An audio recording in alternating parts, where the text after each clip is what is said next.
The headline moment was Jeff Bezos arguing that people on average salaries should pay less tax. A nurse in Queens who makes $75,000 a year pays more than $12,000 a year in taxes. Why is a nurse in Queens who makes $75,000 a year paying more than $1,000 a month in taxes? That's like $1,000 a month in taxes. So it's a great tax system, balanced in favor of Jeff Bezos and other billionaires, but he's saying ordinary people should pay less tax. So if you want to cut taxes on workers, which is what Jeff Bezos is really pushing, maybe we should tax you more. You Jeff Bezos. Let's get into this 5 whys. Why can't you afford to buy a house?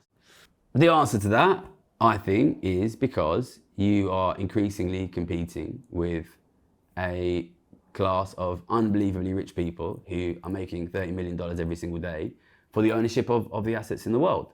Keep asking, okay, well, why? Why do we have a super wealthy billionaire class now when we didn't have that in the 50s and the 60s and the 70s and the 80s and the 90s when housing was much more affordable? Well, the answer is quite simply because in the 80s, we stopped taxing billionaires, effectively.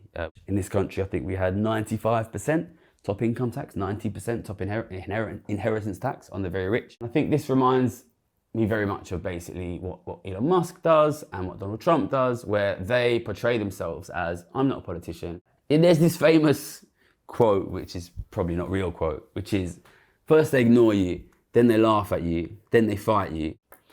Tax wealth not worked.